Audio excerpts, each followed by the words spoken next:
If you've ever watched Orange is the New Black, Shawshank Redemption, or any of the ubiquitous Law & Order series, you probably have a few ideas about what prison is like, including the fashion. As far back as the 1820s, the standard prison uniform was a black and white striped jumpsuit. There are a few explanations floating around to explain that high contrast look.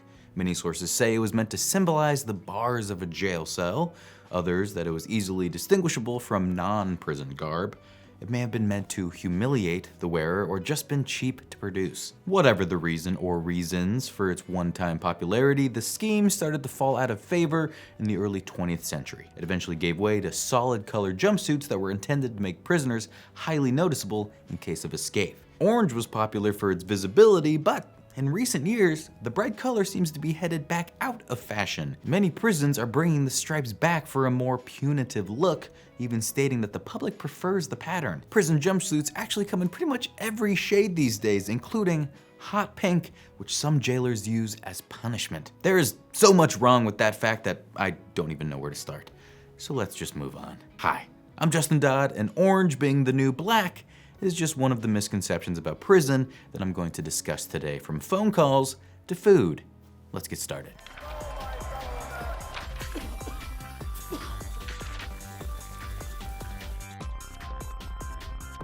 You only have one phone call.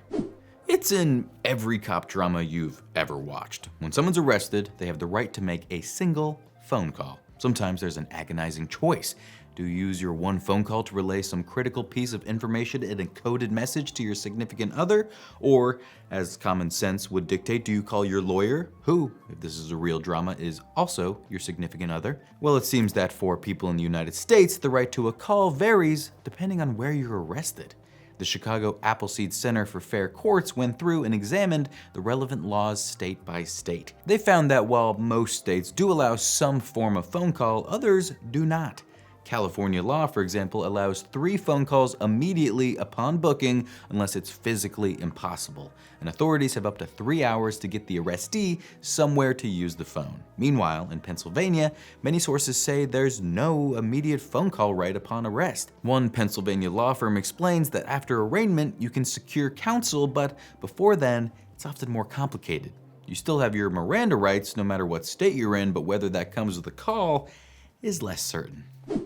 Pumping iron is a common activity.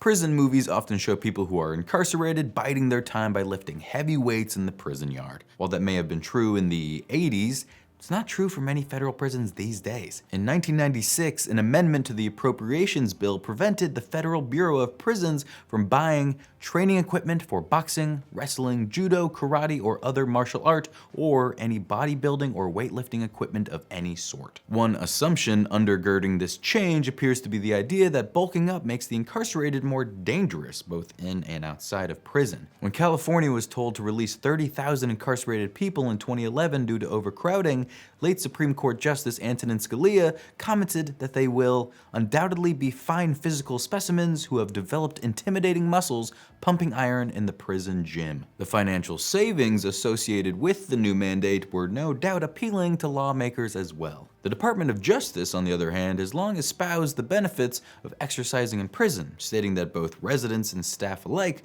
find weightlifting to be a positive thing. Physical activity, they say, improves the incarcerated person's self-esteem, gives them a sense of control, and even helps them sleep better. Decades-old equipment purchased prior to the Appropriations Bill amendment is still available at some prisons, and other exercise equipment is often offered, things like pull-up bars, stationary bikes, yoga videos, and treadmills. Riots happen a lot. TV makes it seem like prison riots are a when, not an if, at US prisons. But according to The Atlantic, riots are actually on the decline. In 1973, there were 93 riots for every 1 million incarcerated. In 2003, there were fewer than 3. That's quite a decrease over 30 years. Aside from violent riots making for spectacular movies and TV, the reason they might seem more common than they actually are is because they are highly publicized on the rare occasions that they do happen. The largest and most famous prison riot took place at Attica Correctional Facility near Buffalo, New York in 1971. 1,281 incarcerated people held 39 prison guards and employees hostage for 4 days. In the end, 43 people were killed, the majority by indiscriminate police gunfire. The reason for the riot? inhumane conditions at the prison. Demands included the right to shower daily, the provision of basic hygiene items like toothbrushes, and better medical services. The way prisons deal with those rights might not be exactly what you expect either. Rather than the bumbling, sometimes even lovable guards depicted on TV, looking at you, Orange is the New Black, prisons often employ Correctional Emergency Response Teams, or CERT, to handle issues big and small. Many CERT members participate in intense training at an event called the Mock Prison Riot, held at the decommissioned West Virginia State Penitentiary. Attendees to the Mock Prison Riot experience scenarios that could erupt in real life, then learn how to prevent and react to them. There's also a skills competition that includes events like hostage rescues, physical competitions, and marksmanship. Prisons are full of murderers. Based on depictions of prisons in pop culture, many people assume prisons are teeming with extremely violent offenders like murderers. But according to the Federal Bureau of Prisons, 45% of people in federal prisons are doing time for drug offenses. The next largest segment belongs to those in prison for weapons, explosives, or arson charges at 21%. Homicide, aggravated assault, and kidnappings account for just 3.2% of the incarcerated population. Prisons are full of people convicted for marijuana possession. In 2021, more than 31% of federal crimes were drug-related, according to the United States Sentencing Commission. But less than 2% of that number, 309 people, were for drug possession, and even fewer for marijuana possession specifically. That means President Biden's pardon announcement for those with federal cannabis possession charges will do more to clear previous records than anything else. No one will actually be released from prison as a result of that pardon. That leaves 30,000 in state prisons for marijuana charges, not just possession, but higher level charges as well. US prisons jail people at about the same rate as other countries.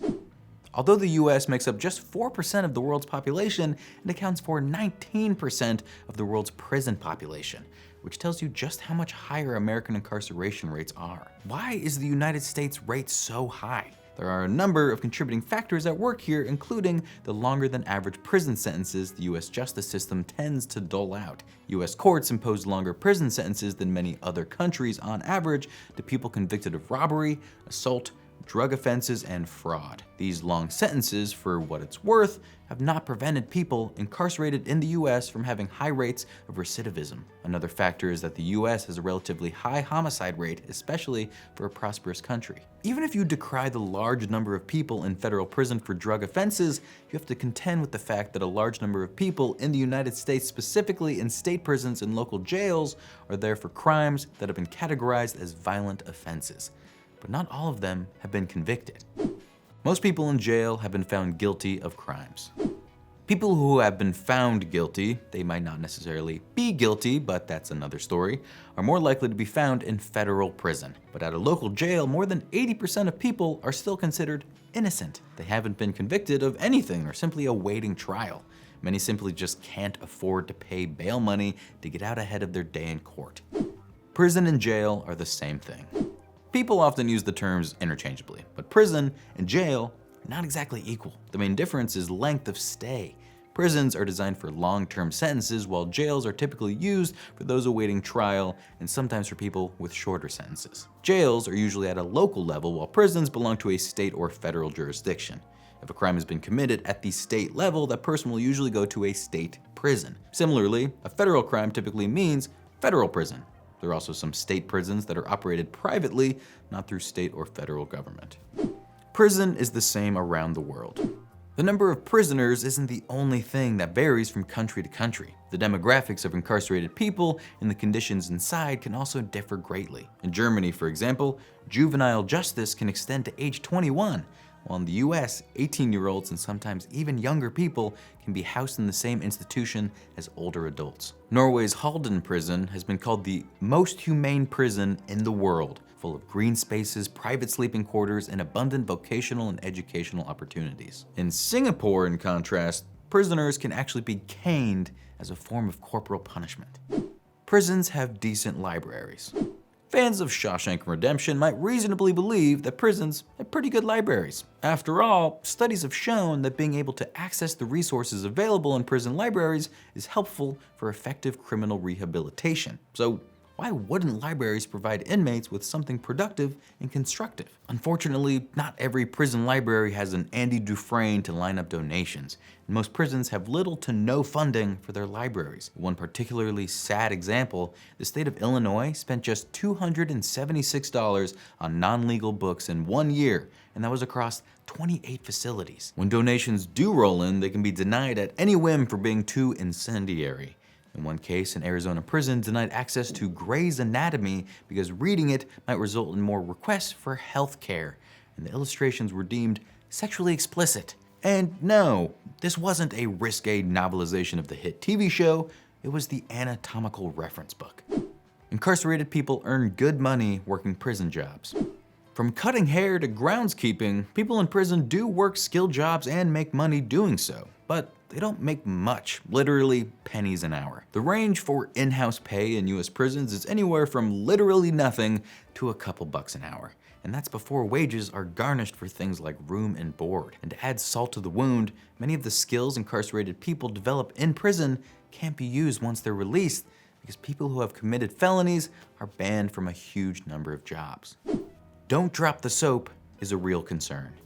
It's understandably a little challenging to get real numbers or statistics on this one, but when formerly incarcerated folks are asked how fearful they are of dropping the soap, most of them report that the whole thing is just a trope. It does occasionally happen, of course, soap is slippery after all, but when it does, others who happen to be in the shower at the same time tend to laugh. They know the trope too. So how did it come into being? Pop culture, of course. The phrase has been referenced in Too Fast, Too Furious, Empire Records, Barbershop, The Office, Rick and Morty, among many others. To be clear, it's the soap concern specifically that's a myth. Sexual assault and rape are very real problems. Tens of thousands of people in prison and jail are victims of sexual assault every year, both men and women, at the hands of other incarcerated people and by guards. Prisons have to provide nutritionally complete meals. There are some laws and guidelines about what prisons can feed people, but it's shockingly loose, and 3 meals a day aren't always a requirement. Most prison food is straight up bad. One man described his meal at a county jail as ground up gym mat with a little bit of seasoning. Many meals consist of soy filler and foods high in sugar, sodium, and carbohydrates, and not much by way of real nutrients. Veggies and fruits might very well not appear at all. And some official investigations discovered that it's not uncommon for prisons to serve smaller portions than recommended or water down food in order to stretch the supplies and cut the budget. One prison is trying to buck the trend though. At Maine's Mountain View Correctional Center, inmates help grow their own food at the facility's 5-acre garden. In its first year, the program produced 100,000 pounds of produce that was used directly for meals at the facility, offsetting costs and providing better nutrition and a sense of purpose for prisoners. Hopefully the trend catches on, but until then, unbalanced meals and inadequate portions will remain the norm. Thanks for watching Misconceptions. Let's all keep trying to dispel misleading, cliched, and most importantly, harmful stereotypes about the strange world we live in. We have an upcoming episode dispelling myths about the 1990s. If you have any misconceptions you want to see debunked about that nostalgic decade, leave a comment below. I'll see you next time.